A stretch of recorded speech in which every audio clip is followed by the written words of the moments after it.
Hello everyone, कैसे हैं आप सब। तो जैसा मैंने आपको पहले ही बताया था कि मैं पूरी आई हूँ। तो यहाँ पर जो है चिल्का लेक बहुत ही फेमस लेक है, तो वहाँ पे हम लोग घूमने आए हुए हैं। तो ये लेक जो है वो सॉल्ट वाटर लेक है और लार्जेस्ट लेक है, मतलब कि खारा पानी है इसका पानी बाकी लेक की तरह मीठा नहीं है। तो मोटा मोटा मैं बता दूं कि ये जो बोट है ये 6,000 में हमें मिली है और ये फैमिली को देते हैं, मतलब अगर आप 2 लोग भी हो तो भी ये बोट जो है 6,000 रुपये में ही मिलेगी। हालांकि कह रहे थे कि 4 लोग हैं, इससे अगर ऊपर रहेंगे तो पर हेड ये लोग 300 और चार्ज करेंगे। और ये लोग तो ये कह रहे थे कि मेरे बच्चे का भी 300 चार्ज करेंगे। वो तो हमने कहा कि इतने छोटे से बच्चे का क्या लोगे, कुछ भी भैया, तो फिर उन्होंने 6,000 में दी। और यहाँ पर धृति का मूड बिल्कुल भी ठीक नहीं है क्योंकि उसकी तबीयत ख़राब है, उसका जो गला है पूरा चोक है, उसे फीवर आ रहा है जा रहा है, तो बिल्कुल भी इंजॉय नहीं कर रही है, बार बार घर जाने को कह रही है। और अब तो हम फंस चुके हैं क्योंकि 3 घंटे की ये सवारी है, कोई आधे घंटे की नहीं है कि हम आधे घंटे में इसे लेके घर चलें।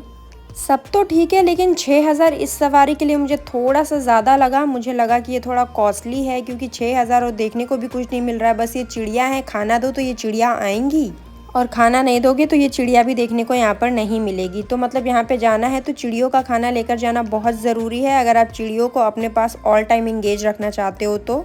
बाकी बहुत धूप है यहाँ पर, मुझे हेडेक होने लगा है यहाँ पर धूप में घूमते घूमते, क्योंकि धूप में घूमने की मेरी कोई बहुत ज़्यादा आदत नहीं है। एक लोग मुझे बता रहे थे कि पहले ये लोग सी माउथ पे लेकर जाते थे, वहाँ पे समुद्र और लेक जो है एक साथ मिलते थे, तो वहाँ पे एक हाई टाइड जनरेट होती थी। पर अब ये लोग वहाँ पर लेकर नहीं जाते हैं सेफ्टी रीजंस के वजह से। साइक्लोन आया था पिछली बार तो काफ़ी कुछ यहाँ पे डिस्ट्रॉय हो गया था। फाइनली धृति थोड़ा सा खुश दिख रही है यहाँ पे चिड़ियों को खाना खिला के। उसे चिड़ियों को खाना खिलाने में थोड़ा मज़ा आया और जब चिड़ियों को खाना नहीं खिलाना था तब वो बहुत बोर हो रही थी। बाकी तो इतना लंबा बोटिंग करते करते आप थक जाओगे। अगर आपको बहुत ज़्यादा बोटिंग नहीं पसंद है तब तो आप पक्का थोड़ी देर के बाद बोर हो जाओगे, लेकिन अगर आपको बोटिंग वगैरह बहुत पसंद है तो फिर आप जा सकते हो। मुझे तो लगता है कि सबसे बेस्ट तरीका ये है कि आप जहाँ पे भी स्टे किए हो पुरी में या फिर जहाँ भी, तो आप वहाँ पर 2 फैमिली पहले से ही बात कर लो कि चिल्का जाएंगे और चिल्का में जो है हम लोग एक फैमिली बन के एक बोट ले लेंगे। फिर क्या होगा कि प्राइस मनी हाफ हाफ हो जाएगा, 3-3 हज़ार दोनों फैमिली में पड़ जाएगा और सैर भी हो जाएगी। क्योंकि 6,000 इस पर्टिकुलर घूमने के लिए मुझे लगता है इस बोट के लिए काफ़ी ज़्यादा महंगा है। और अब हमें डॉल्फिन दिखाने के लिए यहाँ पे लाए हैं। बहुत टाइम तक हम लोग यहाँ पे रहे, डॉल्फिन नहीं दिखी। और डॉल्फिन आ रही थी एक झटके में चली जा रही थी, जैसा आपने देखा बस उतना ही डॉल्फिन आपको दिखेगा। यहाँ भी देखिए जितनी दिखी ऐसे ही डॉल्फिन दिखेगी, कोई बाहर आके आप उसको पूरा प्रॉपर नहीं देख पाएंगे। तो इतनी ही डॉल्फिन दिखेगी। मैंने कहा यार इससे अच्छा तो डिस्कवरी चैनल पे ही देख लें डॉल्फिन, अगर ऐसे ही देखना है तो बस ऐसे ही दिखेगी, 2-4 दिखेगी। उसके बाद फिर आपको ये लोग ले जाएंगे रेड क्रैब आइलैंड। अब यहाँ पे क्या है ना कि इस समय हाई टाइड का टाइम था तो आइलैंड नहीं दिखा, तो इसलिए ये लोग ऐसे रखे हुए हैं क्रैब को रेड कलर के, वो दिखाते हैं। अगर लो टाइड के समय आप यहाँ पे जाओगे तो ये जो क्रैब है वो आइलैंड पे नीचे चलते हुए दिख जाएंगे, पर हाई टाइड में जो है लैंड पे पानी आ जाता है तो उस समय आप नहीं देख पाओगे, तो ये ऐसे दिखाते हैं। साथ में एक और चीज़ दिखाया था, सीप के अंदर मोती था और फिर मोती को कह रहा था 750 रुपये का है, ख़रीदना है तो ख़रीद लो, पर हम इंटरेस्टेड नहीं थे तो हमने नहीं ख़रीदा। तो बस बोट पर बैठे रहिए, सीनरी एंजॉय करिए और पक्षियों को खाना खिलाते रहिए, क्योंकि पक्षियों को खाना खिलाएंगे तो पक्षी आएंगे। हालांकि ये पक्षी सुंदर थे और बहुत अच्छे लग रहे थे, इन्हें खाना खिलाना भी बहुत अच्छा लग रहा था। लेक बहुत बड़ा है, घूमते घूमते थक जाओगे, सच में बहुत ज़्यादा बड़ा लेक है। और ये अगर आप पहली बार जा रहे हो तो अच्छा है, लेकिन अगर दूसरी बार आप जा रहे हो पूरी तो ये वाला ट्रिप तो आप स्किप कर सकते हो, आप कहीं और जा सकते हो। और धृति मुझे चिड़ियों का खाना नहीं दे रही है, अब उसे सारा चिड़ियों को खाना खुद ही खिलाना है। मुझे एक भी नहीं दिया, पता नहीं किस बात पे मुझे गुस्सा थी कि अपने दादी बाबा को दे रही थी, अपने पापा को दे रही थी, लेकिन मुझे एक भी दाना नहीं दिया चिड़ियों को डालने के लिए। ये जो चिड़ियों का खाना था ना ये कॉर्नफ्लेक्स की तरह लग रहा था, और ये चिड़िया भी बड़ी होशियार थी। जब मैंने चिप्स फेंका तो चिप्स नहीं खाई, लेकिन ये वाला खाना उसने खा लिया। और ये हूँ मैं जो थोड़ी सी थक चुकी हूँ घूम घूम कर यहाँ पर, लेकिन फिर भी अपनी वीडियो बना रही हूँ, अपनी फैमिली की वीडियो बना रही हूँ, ताकि मैं इसे यूट्यूब पर जब डालूँ तो ये हमेशा के लिए वहाँ पे सेव हो जाए और मैं जब चाहूँ तब इस वीडियो को वापस से देख सकूँ। और दूर जो ये आप जंगल देख रहे हैं ना, घने जंगल, इस जंगल के उस पार समुद्र है। मतलब ये जो है एक तरह का पार्टीशन है कि इस तरफ लेक है और उस तरफ जो है समुद्र है। और यहाँ पर कुछ पक्षी बैठे हुए थे जो देखने में बहुत सुंदर लग रहे थे, मुझे तो काफ़ी सुंदर लग रहे थे।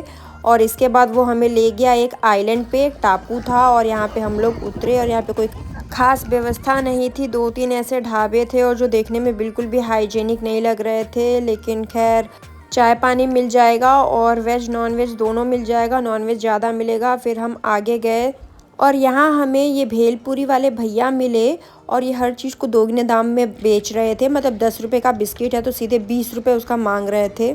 और ये जंगल देख के आपको लगेगा थोड़ा उजड़ा चमन है ना, तो क्या हुआ था पिछले बार जब साइक्लोन आया था तो इसका ये हालत हो गया था। और हमने यहाँ पे थोड़ी सी भेलपुरी खाई, उसके बाद हम आगे गए।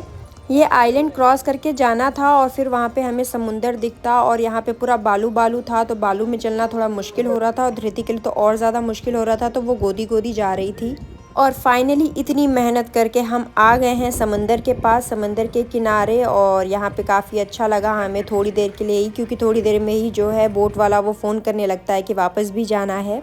आज हमारा समंदर में भीगने का कोई प्लान नहीं था, लेकिन धृति तो धृति है, उसे तो पानी में जाके जैसे भी कपड़े गीले करने ही हैं। तो ये रहा यहाँ का समंदर। और समंदर तो हर जगह का लगभग एक ही जैसा दिखता है, क्योंकि मैंने यहाँ पे कई जगह बहुत सारे बीच पे गई थी मैं पूरी पे, और यहाँ पे भी तो सारे समंदर मुझे एक जैसे ही दिख रहे हैं। समंदर थोड़ी देर देखो तो देखने में अच्छा लगता है, लेकिन जब तक समंदर के पास नहीं जाओगे, थोड़ा इन लहरों को एंजॉय नहीं करोगे, तब तक समंदर में जाने का और देखने का कोई मतलब नहीं है। तो मैंने सोचा कि मैं यहाँ पर बीच पर थोड़ा सा वॉक कर लूँ, वॉक करके भी अच्छा लगता है। और धृति जो है वो गीली हो चुकी है थोड़ा बहुत, तो यहाँ पे मैं उसके कपड़े भी चेंज कर दूँगी। तो यहाँ पर घूमने के बाद हम वापस चले गए, बोट वाले ने वापस किनारे पे उतार दिया। उसके बाद हम एक ढाबे पे गए थे और वो ढाबा बिल्कुल भी अच्छा नहीं था, या हो सकता है ढाबे वाला अच्छा खाना बना रहे हों, लेकिन जैसा कि सबको अपने ही घर का खाना पसंद है, तो हम लोग को यूपी का खाना पसंद है, तो उड़ीसा का टेस्ट उतना हमें पसंद नहीं आ रहा था। वहीं पर बहुत लोग वही खाना बहुत चाव से खा रहे थे और हम बेमन से खा रहे थे। इवन जिस भी ढाबे पे जाते थे हमें वहाँ पे खाना कोई बहुत पसंद नहीं आता था। तो ये थी चिलिका लेक की कहानी। अगर आपको जाना है तो आप देख लो, वहाँ पे सब ऐसा ही है। तो आप जाना चाहते हो कि नहीं जाना चाहते हो आप डिसाइड कर सकते हो। मैंने वीडियो में कुछ भी बहुत ज़्यादा एडिट नहीं किया है, इसलिए जैसा रियल में देख के आई हूँ वैसा ही अपलोड कर रही हूँ। तो धृति की तबीयत ख़राब होने की वजह से थोड़ी सी दिक्कत हो रही थी घूमने वगैरह में, लेकिन वैसे तो ट्रिप अच्छी थी। मिलती हूँ आपसे अगले ब्लॉग में, तब तक के लिए बाय बाय।